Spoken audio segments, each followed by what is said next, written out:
राधे कृष्णा।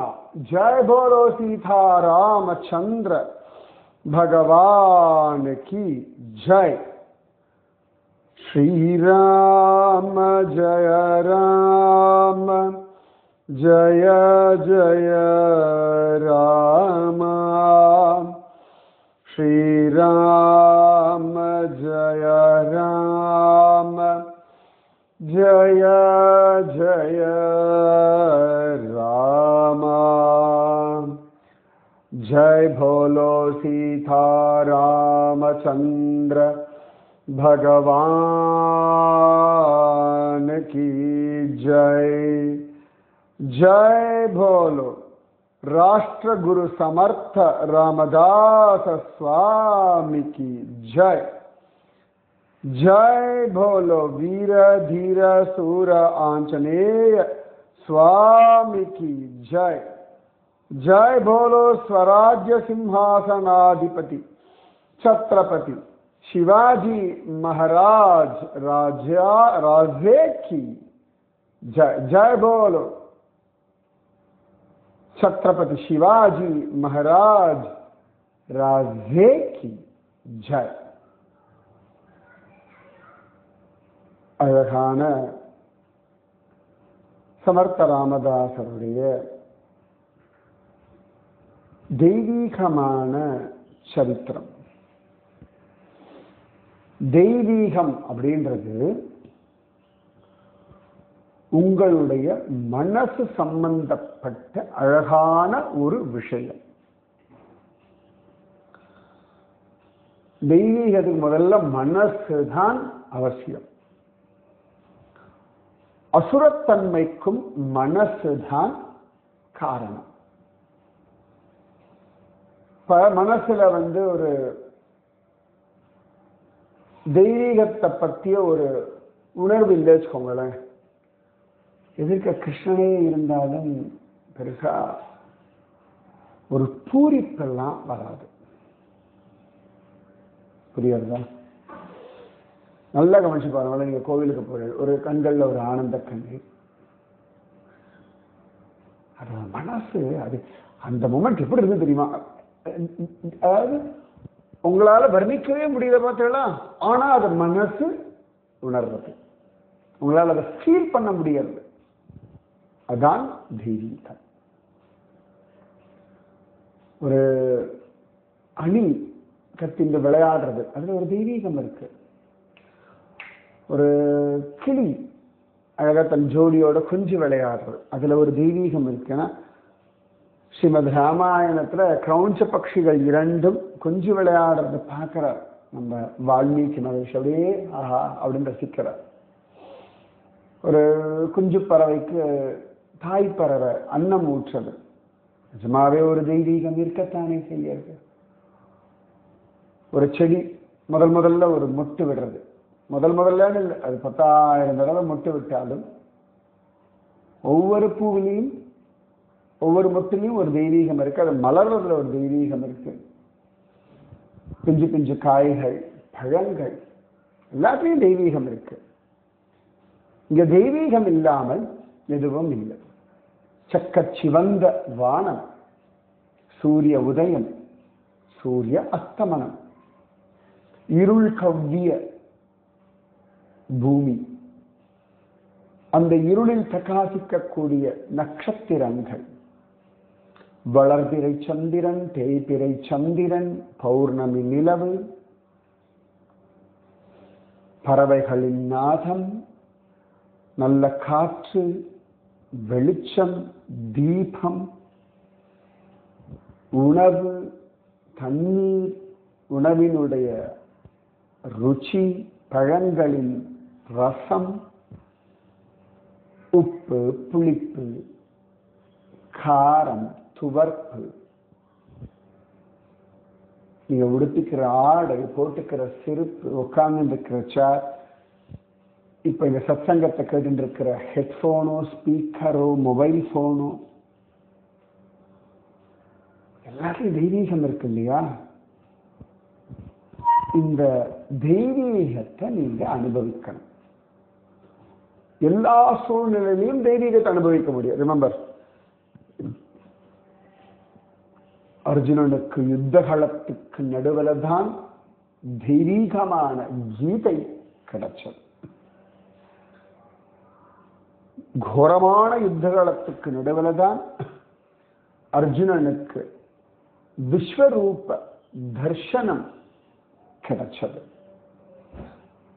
அதனால தெய்வீகம் அப்படின்றது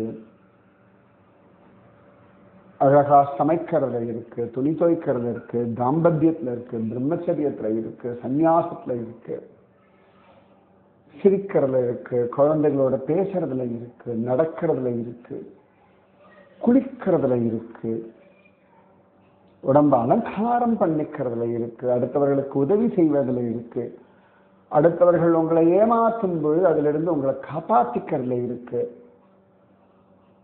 ஒருவேளை சில விஷயங்கள், தவறான தீர்மானங்கள், அவசரமான முடிவுகள், அதுல ஒரு ரியலைசேஷன் வர்றது இல்லையா, அதுல ஒரு தெய்வீகம் இருக்கு. தவறான டெசிஷன்ஸ் எடுப்போம், அப்புறம் அதை ரியலைஸ் பண்றோம் இல்லையா, அந்த ரியலைசேஷன்ல ஒரு தெய்வீகம் இருக்கு. வாலி ராமர் அம்புல அடிச்சு கீழே விழுந்த பிறகு ரியலைஸ் பண்றான், ஓ ராமா த கிரேட் அப்படின்னு. ஸோ தெய்வீகம் எந்த க்ஷணத்துல வேணாலும், எந்த இடத்துல வேணாலும், யாராக இருந்தாலும் உணர முடியும், அனுபவிக்க முடியும். டிவினிட்டி. சரியா? சமர்த்த ராமதாசருடைய சிஷ்யர்கள் ஒவ்வொருத்தருக்கும் ஒவ்வொரு விதத்துல அந்த தெய்வீகத்தினுடைய அனுபவம் இருக்கு. உங்க குரு கிட்ட இருந்து, உங்க குருவினுடைய ஆசீர்வாதத்தினால தெய்வீகத்தை நீங்க ஒவ்வொரு விதத்துல உணர்ந்திருப்பீர்கள். இப்ப கோபிகைகள் ராசக்கிடைய தெய்வீகத்தை உணர்ந்தார்கள். யசோதை வாத்சல்ய அனுபவத்துல தெய்வீகத்தை உணர்ந்தார். நந்தகோபர் கிருஷ்ணனை பத்திரப்படுத்துறதுல தெய்வீகத்தை உணர்ந்தார். பூதனா, சகடாசுரன் இவர்கள்லாம் பகவான் கையாலே வதம் ஆகும் பொழுது தெய்வீகத்தை உணர்ந்தார்கள். அதனால நீங்கள் நிறைய தெய்வீகத்தை உணர்ந்திருக்கீர்கள். இல்ல ஒரு கற்பனை இல்யூஷன்லாம் வரும். சுவாமி பேசுவார், நிச்சயமா நோ டவுட். சுவாமி காட்சி கொடுப்பார், நோ டவுட். சுவாமி விளையாடுவார், நோ டவுட். ஆனால் பல சந்தர்ப்பங்கள்ல சில கற்பனைகள் எல்லாம் நீங்க தெய்வீகம்னு எடுத்துன்றப்படாது.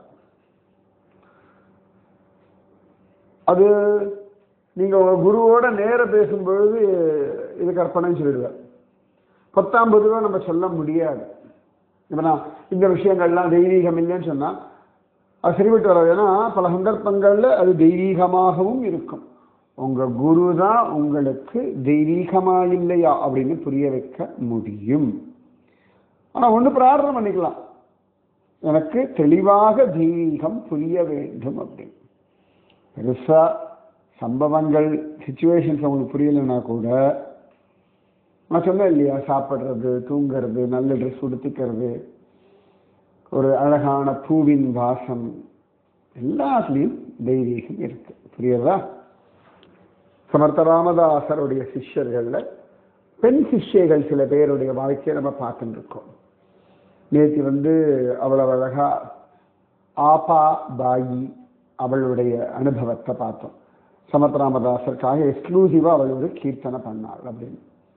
அடுத்து நம்ம பார்க்க போறது சகா பாயி. சகான தோழி, சகின்னு சொல்லுவோம். அவ பேர் சகா பாயி.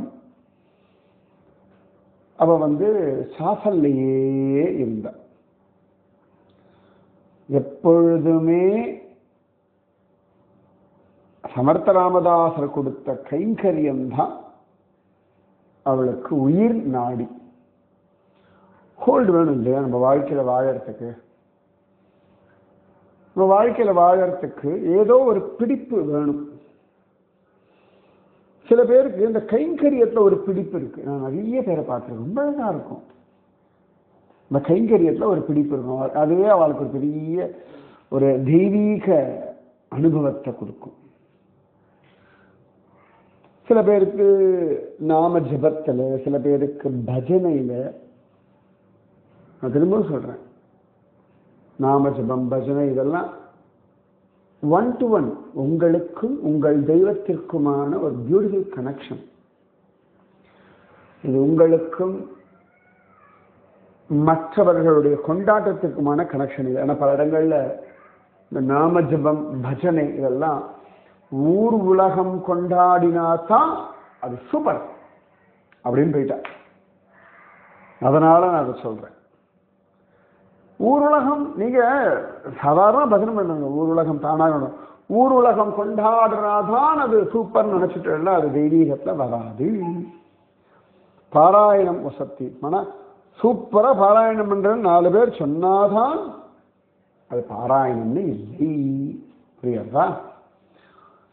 நிறைய விஷயங்களை உலகம் கொண்டாடுறதில்லை, நிறைய விஷயங்களை உலகம் கவனிக்கிறதில்லை, நிறைய விஷயங்களை உலகம் மதிக்கிறதில்லை. உதாரணத்துக்கு சூரியோதயம் எத்தனை பேர் கொண்டாடுறோம், எத்தனை பேர் மதிக்கிறோம், எத்தனை பேர் கவனிக்கிறோம்? சில நாட்கள் கவனிக்கிறோம் கரெக்டா.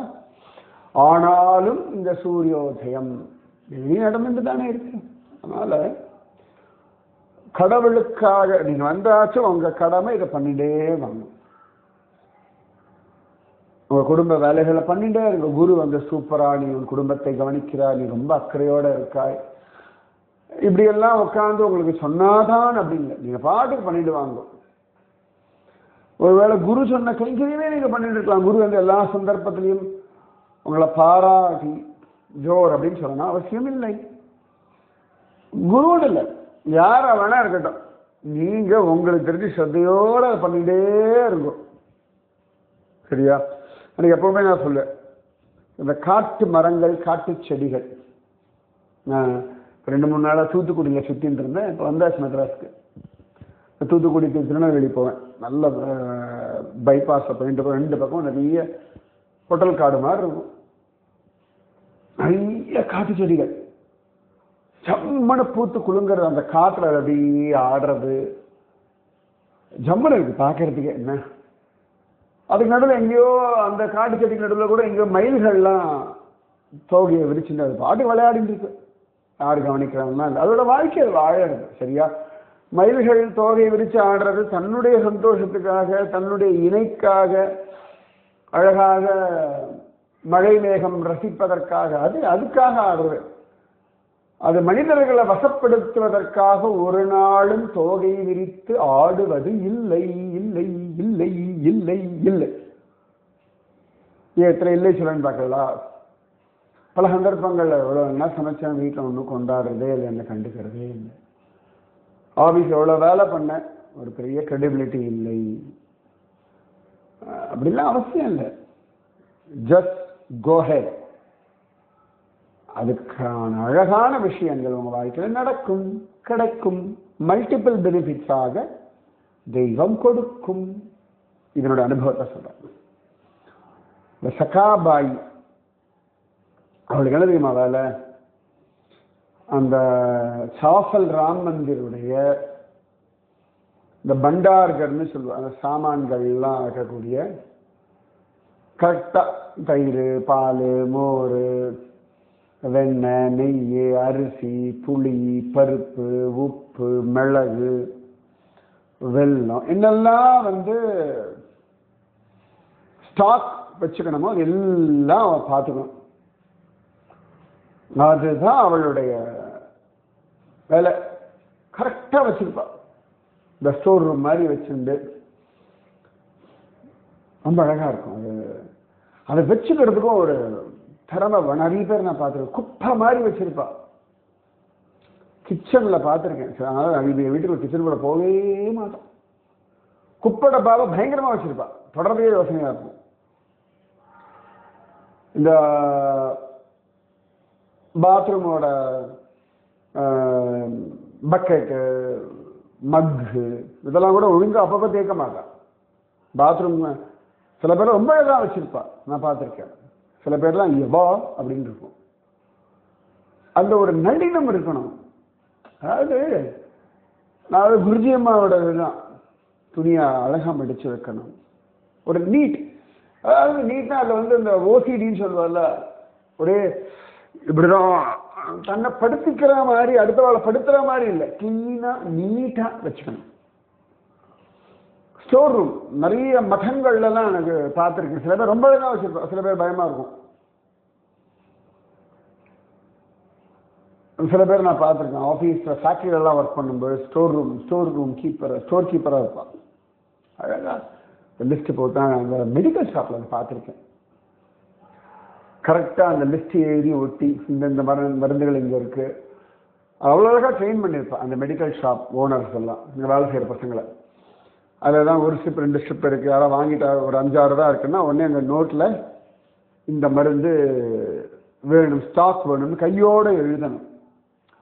இந்த ஸ்டாக் எடுக்கிறதுன்றது ஒரு அழகு, ஸ்டாக் கீப்பிங்கிறது ஒரு அழகு, அந்த ஸ்டாக் அழகாக நோட் பண்ணி வைக்கிறதுன்னு ஒரு விஷயம். ஃபேக்ட்ரியில் இதெல்லாம் நாங்கள் பண்ணியிருக்கோம். சூப்பராக இருக்கும். அது பெரிய பெரிய ஃபேக்ட்ரிலாம் செம்மையாக இருக்கும் பார்க்குறதுக்கு. சில வீடுகளில் அப்படி அழகாக மெயின்டைன் பண்ணுவா. இந்த சகா பாய் ஸ்டோர் ரூம் இப்படி கிளீனாக போனால் இங்கே எங்கே இப்படி இருக்கு அப்படின்னு சொல்லி எடுக்கலாம். சமயத்தில் நிறைய பேர் வருவார்கள் அந்த ஸ்டோர் ரூம்ல சாமான் எடுப்பேன். இப்போ சாசல் ராமநவமிலாம் வந்தாச்சுன்னா இந்த ஸ்டோர் ரூம்ல எல்லாம் வச்சுப்பா, சமயத்துல தான் பிஸியாக இருப்பா, அப்படி வேற வேலையில் இருப்பா, யாராவது வருவா எடுப்பா. என்ன பண்ணுவா, டெய்லி காத்தால ஒரு தடவை எல்லாத்தையும் எவ்வளோ இருக்கு எல்லாம் பார்த்துப்பா. ஏன்னா பல பேர் புழங்குற இடம், அதுவும் ராமநவமிலாம் வந்தாச்சுன்னா உள்ளுக்குள்ள யார் யாரோ வருவா எடுப்பா, குடும்பம் இருப்பா. சப்போஸ் இல்லைன்னா சில பேர் அப்படி எடுக்கும்போது கீழே கொட்டுவா, சில பேர் ஒழுங்கா மூடி வைக்க மாட்டா, பாவுள்னு சொல்லுவான் அந்த காலத்துல பாட்டிகள்லாம். முக்கால்வாசி எங்களெல்லாம் அந்த மாதிரி ஸ்டோர் ரூம்குள்ள உள்ளே விட மாட்டா ஒரு ஸ்டேஜ் வரைக்கும். ஏன்னா இறச்சிட்டு வந்துடுவோம், அதை குப்பை பண்ணிவிடுவோம், அப்புறம் அந்த பூச்சியெல்லாம் வந்துடும்ன்றதுனால ரொம்ப பார்த்து தான் பண்ணணும். அப்போ எல்லாம் பாப்பா. அதுக்கப்புறம் எல்லாம் குறைஞ்சிருக்கா, யார்கிட்டையும் கேட்க மாட்டா, எடுத்தா சொல்லுங்க, எங்கிட்ட ஏன் சொல்ல மாட்டேங்கிறது அப்படின்லாம் கேட்க மாட்டா. இவ பாட்டுக்கு போவா பாப்பா. திரும்பி ராத்திரி படுத்துக்கிறதுக்கு முன்னாடியும் அன்றைக்கி வேலையெல்லாம் முடிச்சா திரும்பி ஸ்டோர் ரூமில் ஒன்றும் வேலை இல்லை எடுக்கிறதுக்கு அப்படிங்கும்போது எல்லாம் செக் பண்ணி எனக்கு ஏதாவது கீழெல்லாம் சிந்தி இருக்கா, எல்லா டப்பாவும் ஒழுங்காக மூடி இருக்கா, எல்லாம் கரெக்டாக ப்ராப்பராக இருக்கா, நாளைக்கு எத்தனை பேருக்கு சமைக்கணும், நாளைக்கு என்ன நிவேதனம், அதுக்கான சாமான்கள் இருக்கா. இப்போ ராமநவமினா நிறைய பேர் வருவா, அப்போ என்னெல்லாம் வேணும், எப்பயும் இவ்வளவு போதும். நிறைய பேர் பிக்ஷை எடுத்துட்டு வருவா, அந்த அரிசி அதெல்லாம் வேற தனியாக எடுத்து வைக்கணும்.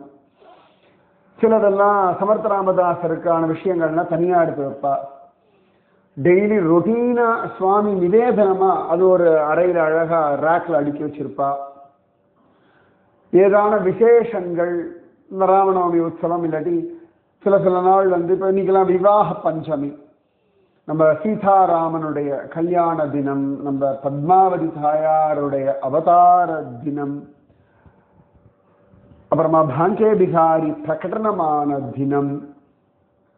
அப்போ அந்த மாதிரி சமயத்துலலாம் நிவேதனங்கள் அதிகமாக இருக்கும் இல்லையா. இப்போ நம்ம வீட்டில் ஒரு அமாவாசை வர்றது அப்படின்னா அதற்கான விஷயங்கள். இப்போ எப்போ பார்த்தாலும் வெள்ளம் அதிகமாக இருக்காது. இப்போ கார்த்திகை வர்றது அப்படின்னா நிறைய பொரி வாங்குவோம், வெல்லம் வாங்குவோம், ஏன்னா பொரி உருண்டை செய்வதற்காக. மற்றபடி டெய்லி ரொட்டீனுக்கு வீட்டில் ஒரு தேங்காய் 2-3 தேங்காய் போதும். வீட்டில் சமைக்கிறதுக்கு ஏற்ற மாதிரி ஒருவேளை யாருக்காவது சமையல் பண்ணி கொடுக்கணும், வீட்டில் ஒரு 10-15 பேர் ஏதான ஒரு விசேஷம் அப்படின்னா இன்னும் ஒரு 7 தேங்காய் வேணும். இப்போ பிள்ளையார் குழக்கட்டை எல்லாம் பிடிக்கணும்னா அந்த பூரணத்துக்கு இவ்வளோ தேங்காய் வேணும். ஸோ அப்போ ஜாஸ்தி ஆகும் தேங்காய், ரைட்டா. ரொம்ப அழகு. நிஜமாவே ஒரு குடும்பத்தை நடத்துறதுன்றது பியூட்டிஃபுல்லான ஒரு விஷயம். அது நான் குருஜி அம்மா கிட்ட பார்த்துருக்கேன். நான் குருஜி அம்மா தான் எத்தனை ட்ரைனிங் எனக்கு. அதுக்கப்புறம் நிறைய விஷயங்கள் ஒவ்வொருத்தர்கிட்ட ஒவ்வொன்று கற்றுக்கிறேன். நான் பல பேர்கிட்ட கற்றுக்கிறேன். நான் சொல்ல எனக்கு எல்லாருமே குருவாக தான் நான் பார்ப்பேன். இன்னும் இந்த விஷயங்கள் இப்படி வைக்கணும். ஒவ்வொருத்தரோட கிச்சன் ரொம்ப அழகாக இருக்கும். அதனால இன்னொரு யாராவது கிச்சனுக்குள்ளே வந்தால் ஒத்து வராது. கரண்டி இப்படி தான் வைக்கணும், ஸ்பூன் இங்கே தான் வைக்கணும், அது இப்படி தான் ட்ரை பண்ணி வைக்கணும், இதெல்லாம் உண்டு இல்லையா. ஏன்னா இவங்க அவ்வளோ அழகாக பண்ணிட்டு இருப்பார். சமர்த்தராமதாஸ் எல்லாம் பார்ப்பார். அப்பப்போ வருவார், சும்மா அப்படி ஸ்டோர் ரூம் அப்படி பார்ப்பார், ரசிப்பார். ஜோர் ஏன்னு கேட்டால் பாருங்க, உலகத்துல தெய்வம் சிருஷ்டிச்சதெல்லாம் ஒரு அழகான ஒரு செட்டப், கிளீனா இருக்கு, கச்சமுச்சான் இருக்காது தெய்வத்தினுடைய ஒரு செட்டப். இப்ப வயக்காடுலாம் பாருங்களேன், கரெக்டா மெயின்டைன் பண்றவாள் வயக்காடு பாருங்க, அழகா பாத்தி கட்டி விட்டுருப்பா, ரொம்ப பியூட்டிஃபுல்லா மெயின்டைன் பண்ணிட்டு இருப்பா. சில பேர்களுடைய தோட்டங்கள்லாம் நான் பார்த்துருக்கேன், செம்மையா இருக்கும், ரொம்ப அழகா பாத்தி கட்டி அழகா அதுக்கெல்லாம் பண்ணி ஒரு ரொம்ப அழகா இருக்கணும் இல்லையா? அதானே வாழ்க்கை. உடுத்திக்கிற துணியா இருக்கட்டும், தோச்ச துணியா இருக்கட்டும், உடுத்தி கலைந்த துணியா இருந்தா தனியாக ஒரு டப்பால போட்டு இருக்கிற இடத்துக்குள்ள how to maintain it properly இல்லையா? எல்லாம் குரு கவனிப்பார், சொல்ல மாட்டார். சமர்த்தராமன் எல்லாம் கவனிப்பார், நமஸ்காரம் ஆசிரியம் பண்ணார், ராமனிஷ்டபடி நன்னா இருக்கு அப்படின்னு. அவளுக்கு வேற ஒண்ணுமே தெரியாது, யார்கிட்டையும் கோச்சிக்க மாட்டா, யார்கிட்டையும் இதையும் ஒழுங்காதக்கெல்லாம் சண்டைக்கு போக மாட்டா. எனக்கு சமர்த்த ராமதாசன் இந்த வேலையை கொடுத்துருக்கார், இதை நான் ஒழுங்கா மெயின்டைன், நான் எல்லாம் ஒழுங்கா தான் வைக்கிறேன், வரவாலாம் அள்ளி போட்டுறா, ஒழுங்கா மூட மாட்டேங்கிறா. நிறைய பேர் இப்படி புலம்புறத நான் பார்த்துருக்கேன். அப்படிலாம் கிடையாது. இது எனக்கான ஒரு கைங்கரியம், இதுல நான் எப்படி கரெக்டா பண்ணணும் அதுதான் ரொம்ப முக்கியம். இந்த கைங்கரியத்தில் நிறைய பேர் உள்ள இன்டர்ஃபியர் பண்ணுவா, ரைட்டா? நான் சொன்னேன் இல்லையா, ஸ்டோர் ரூம்ல இதை எடுப்பா அதை எடுப்பா, சமயத்தில் யாராவது எடுத்து கொடுக்க சொல்லுவா, 5 பேருக்கு அப்புறம் 10 பேருக்கு எடுத்துட்டு போவா. ஏன் 10 பேருக்கு நீங்கள் எடுத்த குறைஞ்சி போயிடுதுன்னு சண்டை போட முடியாது, கம்மியாக காசு எடுத்து வேறு என்ன ஃபீல் பண்ணோம், என்ன பண்ணோம் லிஸ்ட் எழுதி வச்சு திரும்பி ஞாபகம் வச்சுக்கோங்க. ஆஃபீஸில் ஒரு வேலைகள் பண்ணுறது டிஸ்டர்ப் பண்ணாலும் நீங்கள் உங்கள் வேலையில் ஸ்ரத்தையோடு இருந்துகிட்டே இருக்கும், அதுவே உங்களுக்கான அடையாளம். ரிமெம்பர், புரியுறதா? இப்போ நான் வேலை பண்ணாவா டிஸ்டர்ப் பண்ணுறேன், நான் வேலை பண்ணுறவா கிடைக்கிறேன், அதெல்லாம் இதெல்லாம் சொல்லக்கூடாது. உங்கள் வேலையில் நீங்கள் எப்படி இருந்துக்கணும், உங்கள் வேலையை நீங்கள் எப்படி பண்ணணும், அடுத்தவா அதை கெடுக்காதபடி எப்படி காப்பாற்றிக்கணும், அதை எப்படி அழகாக மெயின்டைன் பண்ணணும், நீங்கள் தான் பார்த்துக்கொள்ளணும். சரியா? அதனால் இந்த சகாபாயி இப்படி வேலை பண்ணிட்டு இருந்தா. இவ்வளவுதான் சரித்திரம். பெருசா அவளுக்கு என்ன அனுபவம் கிடைச்சது, ராமன் வந்தானா, அவளுக்கு அதெல்லாம் தெரியாது. என் வேலை, எனக்கு குருநாதர் இந்த கைங்கரியத்தை கொடுத்திருக்கார், இந்த கைங்கரியத்தினால என்ன பிரயோஜனம் இல்லை, கைங்கரியமே பிரயோஜனம் அப்படின்னு சொல்லி அழகா வாழ்ந்தான். நீங்களும் கொஞ்சம் அப்படி வாழலாமே, முடியுமே, நீதி விஷயம் நாளைக்கு சொல்லலாமே. ராதே கிருஷ்ணா. ஸ்ரீராம ஜய ராம ஜய ஜய ராம, ஸ்ரீராம ஜய ராம ஜய ஜய ராம. जय बोलो सीता रामचंद्र भगवान की जय. जय बोलो राष्ट्र गुरु समर्थ रामदास स्वामी की जय. जय बोलो स्वराज्य सिंहासनाधिपति छत्रपति शिवाजी महाराज राज्य की जय. जय हिंद, भारत माता की जय. राधे कृष्णा.